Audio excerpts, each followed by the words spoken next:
business with a servant's heart. Welcome to the podcast. Steve Ramona. Inspiration, motivation takes. Listen to the pod. Welcome to Doing Business with a Servant's Heart. I'm your host, Steve Ramona. Every episode is an invitation, a reminder that business and life isn't about profit, it's about purpose. It's about showing up with a servant's heart in every deal, every decision, every day to make a powerful impact on others. My guest today is going to light you up. We're going to talk money, which is one of my favorite subjects. You'll be motivated, you'll be challenged, but more importantly, you're going to walk away with tools that inspire action both in your life, but here's the kicker, in other people's lives as well, so you can make that impact that a service heart would do, a servant heart. Before we dive in, here's your homework today. How are you going to serve yourself and others today? Keywords today. Doesn't have to be a big impact. Even a small act of kindness or courage can change the game. So let's lean in, take notes. Let's discover how servant leadership in business and life can create ripple effects that last far beyond the bottom line. Here's a quick shout out to my sponsor, Epic Impact, the only universal emotionally resonant messaging framework that works anywhere for any audience. This 4-step system transformed how I pitch, how I do social media posts, and how I podcast. I engage, I persuade, I inspire, and I close with clarity. My guests get so many views because of it. I use it daily, and it works. To grab your free trial at epicimpact.ai, use the promo code Steve to inspire action today. Quick shout out. We hit top 20 in small business marketing. All you people out there listening and all you wonderful guests, including my guest today, thank you from the bottom of my heart because we're truly making an impact. Let's welcome our guest today, Avrohom. I'm saying it wrong. He's going to say his name for us. Welcome to the show. Don't worry, Steve. People have butchered it much more than you have, and I've been called much worse as well. So I'm really thrilled to be here, excited for our conversation, looking forward to it. Well, and I am too, because finance is a big thing for me, because I work with a lot of entrepreneurs. Servant heart with money. What does that sound like to you? What's the definition?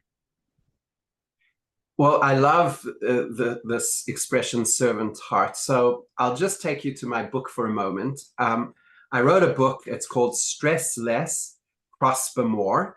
And it's a book about conquering financial anxiety and inviting abundance into your life. So my book is, it's structured around a 5-step framework system, which I call the PEACE system. PEACE. And each one of those letters has a meaning. It's an acronym, and it has a meaning for how we can live that abundant life, a joyful life, a life that's tranquil, that's calm, that doesn't have, it doesn't have the terrible enemy of fear and anxiety constantly robbing your life of joy.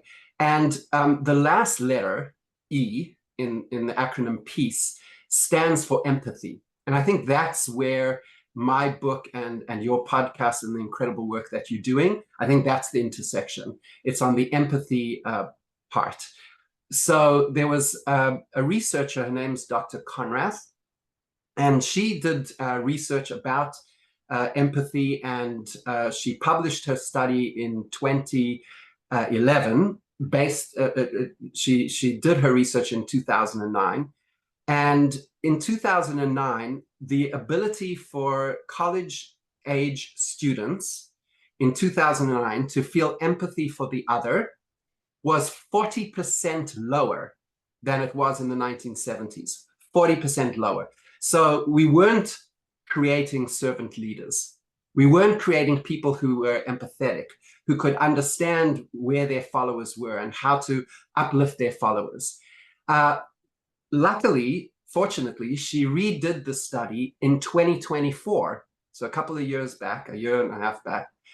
And in 2024, she saw that Gen Z and the late millennials, their empathy, their capacity for empathy had now equaled those people in the 1970s. It had bounced back.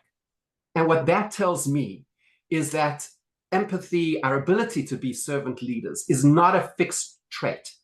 It's not something that you're born with. You either have it or you don't. It is something that you can develop. And that's the premise of my book. It gives you agency. You can develop an empathetic leadership style. You can have empathy for other people, and that helps us. You know, when we give to others and we look after the interests of others, that enhances our own life in incredible ways. You know, I speak Hebrew, and in the Hebrew language, there's a fascinating palindrome. A palindrome is a word that you can read forward and backward, and it has meaning regardless of whether you're reading it forward or in reverse order. So the palindrome in the Hebrew language is the word v'natnu. V'natnu means, and we give. It means giving to somebody else. It means being a servant leader in large part. Here's the incredible thing. If you write out the word v'natnu, you can read it forwards and backwards, and it's the exact same word, v'natnu. So that it's spelled in the Hebrew lettering. It's vav nun taf nun vav. So vav nun taf nun vav. Whether you read it forward or backward, it will say the same word. And I think that means that when we give, we receive, and that the ultimate receipt of joy and abundance and happiness comes when we give to others. You know, when you're nervous, when you're anxious, when you're concerned, you're no longer creative. You're no longer able to make good decisions in your life. So being anxious is a very limiting energy. It holds you back. And it's also a very internalized, if a person is anxious, it's a very lonely emotion. You're very in your head when you're anxious. And then when you come out of your head and you give to somebody else, it forces you to consider the other. And once you are forced to consider somebody else, it changes and it modifies your own standing. So I don't know, there's this researcher in Switzerland, her name's Grit Hein. Fascinating study that she did. I don't know if I could just quickly share the study with you. Go ahead. It's mind-blowing. And I think it will encapsulate everything I've been trying to say. Dr. Hein, so apparently in Switzerland, there's the Swiss population, which are native to Switzerland, and then there's the Balkans. The Balkans are immigrants that moved to Switzerland, and for some reason, at least when Dr. Hein did her research, there was a lot of animosity between those two groups, right? So there was a lot of tension, political tension, a lot of racial tension between those two entities.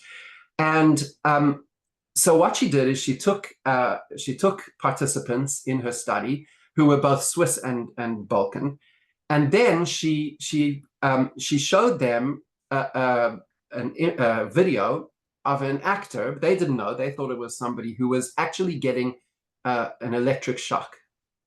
And then she put them on an fMRI to see their brain waves. And she said that to the Balkan, she said it was a Swiss person who was receiving the electric shock in the video. And their empathy part of their brain did not light up. But when she told a Balkan person that it was a Balkan person getting shocked, they empathized. So that is the natural human nature that we have, where we feel empathy more readily for somebody who we perceive as part of our tribe, right? Then she did a really interesting thing. She said that now the participant was going to be shocked, but if another participant was willing to pay money, it would prevent the first participant from receiving that electric shock. And then they told the participant, let's say it was a Swiss participant, they said, the person who saved you, who put up their money, so the money that they would have received for the study, they left that money, they did not receive the money, so that you wouldn't receive a shock. And then, so they did that for a Swiss person. They said a Balkan saved you. A Balkan person, they said a Swiss person saved you. And that's what they told all the participants. Then they put them back under the fMRI, and they showed them the other experiencing suffering, right? So the Balkan was shown a Swiss person, a Balkan person. And here's the crazy thing. One act of kindness, one act of perceived kindness, that they thought that somebody from the other helped them, was enough to light up the empathy part of their brains when they saw the other suffer. What a marvelous, how good is that for mankind, for humankind, right?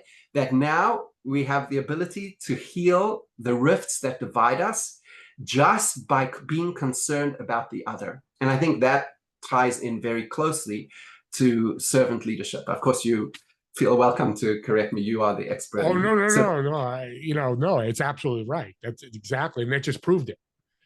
You just defined it, which is, thank you for sharing that. That's awesome. Here's the other thing about a servant heart and about life. We learn from our failures. Tell us about when you lost your job and what you learned from that to get you where you are today. Yeah, that was, for a moment, there was a pretty dark period of my life. So I really had a good life. Throughout my life, obviously I've had challenging moments and better moments, but I always looked at the future with optimism. I always considered, like, there will become a time when things will be better than they are now, and things were good now. I was always able to pay my bills on time. I have 7 kids with the same wife who I love dearly. And we've raised those 7 children, and it's not cheap to raise 7 children. I can tell you from firsthand experience. But I was always able to, and the kids were in private schools. I had a good job, and I was always able to like feel very confident about my ability to earn money, and my ability to pay the bills, and to do the responsible thing that as the man of the house that I felt was my duty to my family. And then I lost my job. By the way, I lost the job just a couple of months after purchasing a very expensive, like multi-million-dollar home, beautiful home. I had all the kids in private schools, and because of the home, I'd gone into debt, and there was so there was millions of dollars of debt. There was no income. My wife was studying at the time, so she wasn't earning, bringing money into the household, and it was a disaster. Like, until that point, I always considered myself a sleep champion, meaning 8 hours a night was no problem for me, 9, 10 hours, and it was good, refreshing, restorative sleep. And then all of a sudden, I found myself waking up at 2 o'clock in the morning, and the mind, going, what if I'm not able to pay the bills? Will they expel my children from school because I'm not paying tuition? What if the car breaks down? How am I going to pay the mortgage? All of these thoughts, ruminating in my head. Our brains are just absolutely marvelous at spinning these tales, because of course, a brain is there. One of its primary functions is to keep us safe and secure. So it's always looking for dangers lurking out there. And, if a bear jumps out of a bush, your brain looking for danger is actually a pretty positive thing, because it will release cortisol into your body, which strengthens your muscles, makes your eyesight go keener. You can hear better. Your brain works better, and you can run away. You get like a superpower to run away from that bear, right? But if the bear is an email in your inbox, then you're in trouble. So I was lying there, wallowing in anxiety and just totally robbing my life of all joy. And, I made a decision. And that decision, Steve, I said to myself, I am not going to allow anxiety and fear to continue to define my life. Yeah. And at that moment, when I made that decision, so then I started something which I call me search. It's like research, but you just apply it to yourself. And then, I saw what has scientific evidence, what works. And I came up with a toolkit, and the Peace Framework kind of expresses that toolkit, or the framework that the tools reside in. And I came up with this toolkit, and I implemented it in my life. And I'm not perfect, like nobody is, and there's certainly times when I feel a little bit nervous and where I'm anxious about what the future will hold. But I think that by and large, I've brought a lot of that joy back. And I figured this is something pretty valuable. I want to share it with the world. And that's exactly what I did. I wrote the book, and I used the book and my podcast, Find Your Flourish, and my speaking engagements, etc., to spread this message that you don't have to be a victim of anxiety. You can conquer it. And money brings anxiety just when you talk about it for people. It's an Totally. unfortunate thing. It's an emotional time bomb. Like you said, oh my God, I'm going to lose my kids, are going to get out of school. When it happened, probably, but focusing on that, and it may never happen, your mindset's just blown up. Talk about prosperity now. What's your outlook on prosperity and for your clients and for others? Great question. I don't normally get asked that because my focus is more on like helping people through the lean times. But I think, you know, what you said, Steve, about money is like provokes anxiety. I think, you know, our relationships with money is so multidimensional, and it's informed by our own experiences. It's informed in large part by what our parents' attitudes were towards money. You know, if we had money when we were growing up, if we didn't have money when we were growing up, how easy we find it to earn money now, how difficult. All of these things factor in how vivid our imaginations are and how good that brain is at, you know, turning emails in your inbox into bears jumping out of the bush. All of these factors contribute to our relationship with money, and it's a complicated relationship. You know, a lot of relationships are complicated. Our money with our relationship with money is also extremely complicated. So we struggle during the lean times when we're nervous that there's not going to be enough, and that's what I addressed before. But your question's brilliant because it also teases out the fact that we struggle with money even when we're prosperous. So there's a lot of emotions. I'm a business and executive coach, and I have a number of clients, and some of my clients are billionaires, and they're extremely, extremely wealthy people. They have anxiety over money, and they have emotional issues with their relationship with the money as much as anybody else does, right? So I've seen, you know, brilliant, intelligent people and people who are not so intelligent, very learned PhDs, and people who never graduated high school, people who are billionaires, and people who are struggling to make ends meet. And I'll tell you, a lot of those people across the spectrum, there are challenges with money. Because, so I'll tell you, basically, the way I see it, we have two fundamental needs, human beings do. The one is a need for safety, and the other is a need for significance. Now, those two needs, safety and significance, money can address those needs to a degree. In other words, we could feel insecure because we don't have money. And then when we have money, we have enough to support ourselves. We have money saved up. We have multiple assets, different asset classes, so that they're not correlated.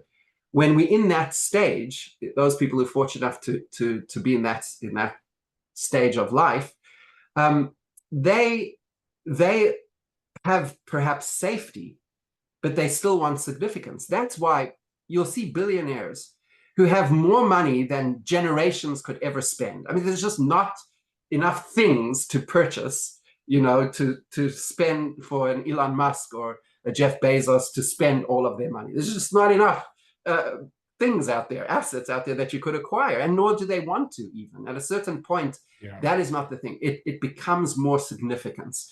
So I think the challenge of poverty is a challenge of safety and significance. They obviously overlap.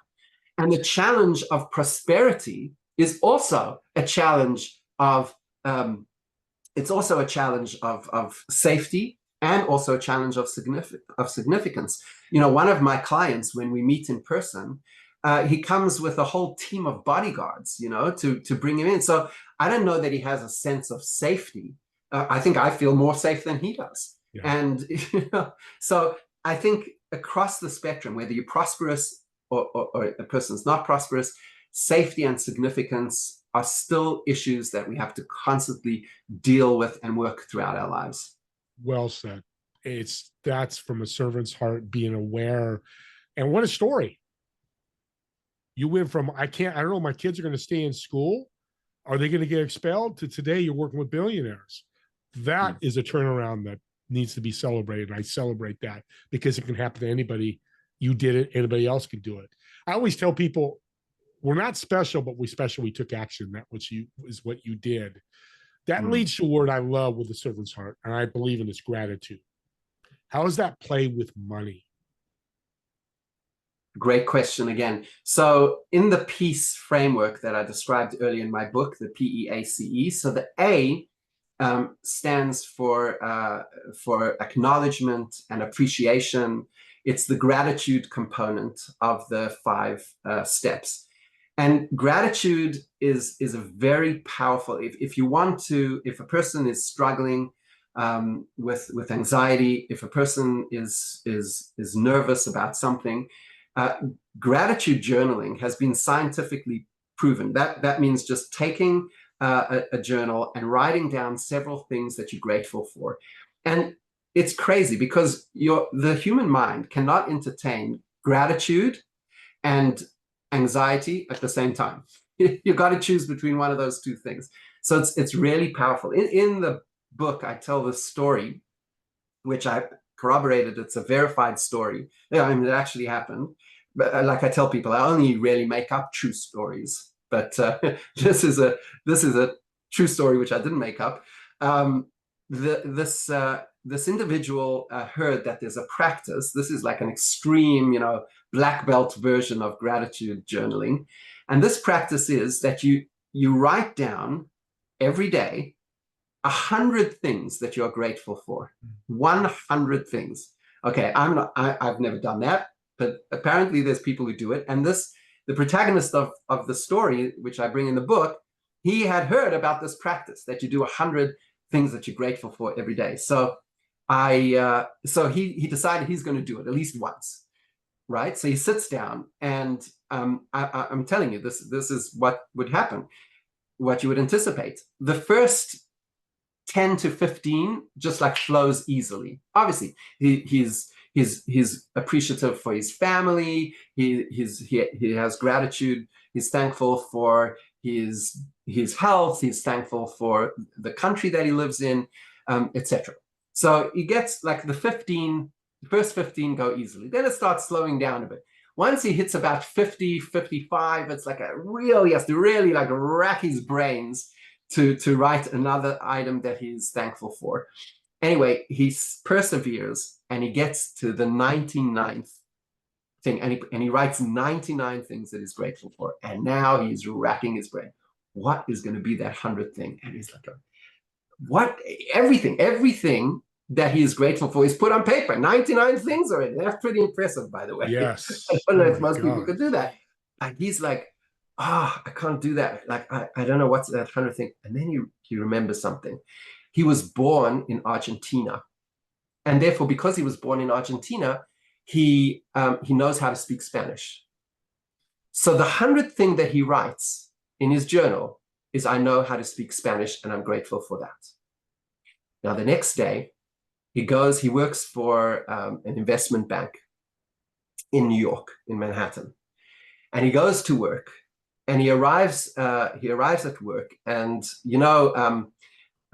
not that this ever happened to me. I'm just telling you what friends told me. But some kids, they get called to the principal's office. I'm not saying this ever happened to me. I'm just telling you. I have friends who have told me that this may take place. No, I went many a time to the principal's office. So he arrives at work, and the CEO of the investment bank asks him to come to his office. And he's like, uh-oh, this is not good. He walks into the CEO's office, and the CEO tells him the following. He says, our bank has just landed a very important customer. in banking terms, it'll be called a whale, because it's a person who has a very, very high net worth. And this person has agreed to bring all his business to our bank on one condition. He wants his account manager to speak his native language, which is Spanish. And you are the only account manager who speaks Spanish in the business. So I'm promoting you from junior account manager to senior account manager, and you will be responsible for the interaction and the communication with this very wealthy client. So you see that the power of gratitude. Obviously, there is scientific evidence that living in a state of gratitude is living in a state of abundance and emotional prosperity. But I think there's also a kind of a spiritual nature to gratitude as well. And that when we are grateful and we focus on those things that we are positive about, that bring joy to our life, then we actually attract those things as well, or at least we notice them to a greater degree. And the more we notice these things, the more our life fills up with things that we can be grateful. So if you have a gratitude practice, like every night you write down 10 things that you're grateful for, you'll see the next day your brain will start looking for those things and will start searching around to try and find what it's going to write. And all of a sudden your life is going to become so much more joyful. Yeah, I 1,000,000% agree with you. And I'm going to try that tomorrow or today, 100. You give me a good challenge. We've come to the end, and your golden nuggets you put out here, just peace alone in your book is huge. But I want to end with a fun question. So I've reserved a table at a restaurant for you, table for 4. So you'll sit in one of the chairs. And those 3 empty chairs, who would you invite to sit down, get to know, talk to, whether dead or alive, and what food would be ordered for the table by you? Wow, what a cool question. Okay. So I have to find 3 people, besides myself. That's anything. Okay. Abraham's got to be one. Partially because my name, Avrohom, is the Hebrew version of Abraham. And I figure that, Abraham we have a tradition that he wrote 400 books. So he's an author as well. So we'd have that in common, besides our name. And each book contained 400 chapters, and they were the deepest philosophical teachings that the world has ever seen. Unfortunately, we don't have that body of work. So I would love to sit him down and get, at least the précis of what those 400 were.